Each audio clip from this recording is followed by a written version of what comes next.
बातमी जी प्रभाव पाडेल। बातमी येते नांदेडमधून। पाणी पातळी कालावधीत कृषी पंपासाठी 24 तास वीज पुरवठा देण्याच्या मागणीसाठी शेतकऱ्यांचे जलसमाधी आंदोलन। नांदेड जिल्ह्यातील उमरी तालुक्यातील शेतकरी 24 तास वीज पुरवठा देण्याच्या मागणीसाठी आक्रमक झाले आहेत।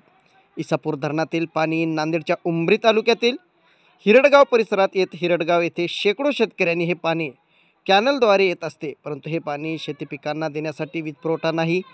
पाण्याअभावी शेकडो हेक्टरवरील ऊस यासह इतर पिके करपून जात आहेत। त्यामुळे पाणी पातळी कालावधीत कृषी पंपासाठी 24 तास वीज पुरवठा देण्यात यावा या मागणीसाठी हिरडगाव येथील शेकडो शेतकऱ्यांनी जलसमाधी आंदोलन केले।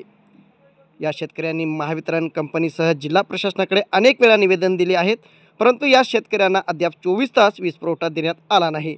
अखेर या शेतकऱ्यांनी शासनाला विरोधात रोष व्यक्त करत जलसमाधी आंदोलन केले आहेत।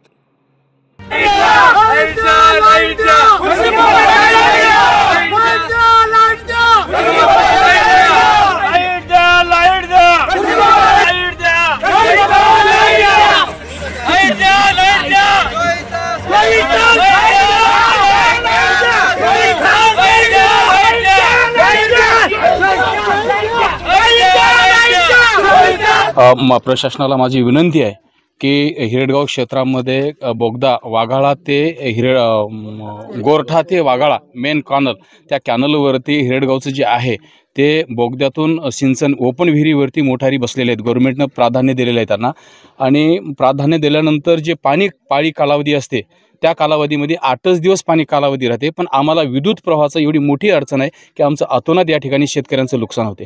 अंदाजे 100 हेक्टरच्या वर या ठिकाणी शेतकऱ्यांचं ऊस आहे। आम्हाला नाईलाज असतो, गेल्या 2 वर्षापासून आपण सातत्यानं आमचा शेतकरी महावितरण व्यवस्थेला अर्जबाजारी करून, विनंती करून, मोबाईलवर, ध्वनीवर, सगळ्या गोष्टी भ्रमणध्वनीवर संपर्क करून, अधिकाऱ्याशी संपर्क करून देखील अधिकारी आम्हाला प्रतिसाद देत नाहीत। गेल्या अनेक दिवसापासून 8 ते 10 दिवसापासून माननीय जिल्हाधिकारी साहेबांना आम्ही निवेदन दिलं की साहेब आम्हाला नाईलाज असतो, शेतकऱ्यांना आम्हाला आता जलसमाधी घेतल्याशिवाय पर्याय नाही। कारण महावितरणनी आम्हाला लाईट जेमतेम त्यांनी महाराष्ट्र शासनाचा त्यांनी असा नियम सांगितला आहे की 8 दिवस लाईट त्यांनी आम्हाला एका दिवसासाठी 8च तास लाईट देतात, पण त्याच्यामध्ये 2 तास लाईट ही गुल होते आणि शेतीसाठी ते पाणी आम्हाला उपलब्ध होत नाही, कमी पडते लाईट। आम्हाला आमची विनंती आहे की शेतकऱ्यांना की त्यांनी 24 तास आम्हाला पाणी कालावधीमध्ये आम्हाला त्यांनी 24 तास लाईट द्यावा। पाणी कधी कधी असते? पाणी कालावधी महिन्यातून 8 दिवस असते, दर महिन्याला एकदा असते। आता त्यांनी 7 पाळी त्यांनी मंजूर केलेत गव्हर्नमेंटने, तर आम्हाला दर महिन्याला आमचं जे महावितरणकडे असते शेतकऱ्यांचं त्यांनी 8 तास त्यांनी प्रतिदिन देतात त्यांनी।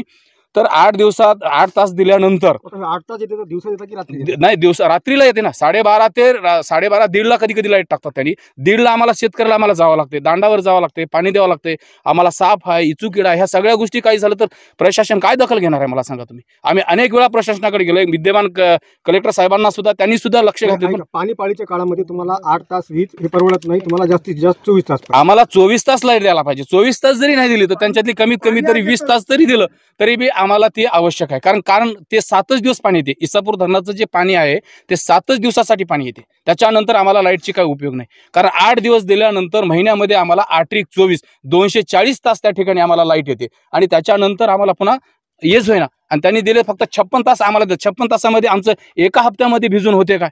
अजिबात आमची भिजून होत नाही। म्हणून आम्हाला शेतकऱ्याला आता 100 शेतकऱ्यांना आम्हाला जलसमाधी घेतल्याशिवाय पर्याय नाही। म्हणून आम्ही या ठिकाणी आम्ही सरकारला, प्रशासनाला विनंती करतो की अतिविशेष म्हणून विशेष भागमध्ये आमचा जे भाग आहे हिरडगाव क्षेत्र जे आहे ते बोगद्या खालून असल्यामुळं 8 किलोमीटरचा बोगदा आहे, आणि आमचं जे क्षेत्र आहे फक्त ते माळ टेकडीवर रान असल्यामुळं आम्ही ते जमिनीतून त्या ओपन विहिरीमधून आम्ही ते पाणी उपसा करतो, आणि त्याच्यासाठी आम्हाला वीज कमीत कमी तरी त्यांनी 20 तास तरी द्यायला पाहिजे। आम्ही 24 तास मागितलंय। तुम्ही महाराष्ट्राचं तुम्ही याला गणित लावता, ते महाराष्ट्राचं तुम्ही गणित लावू नका, कारण शेतकरी हा जगाचा पोशिंदा आहे। या महाराष्ट्र शासनाने बारकाईने लक्ष घातलं पाहिजे, गांभीर्याने घेतलं पाहिजे। शेतकरी मेलं तरच यांच्याकडे अंत्ययात्रेकडे येतात का हे लोक?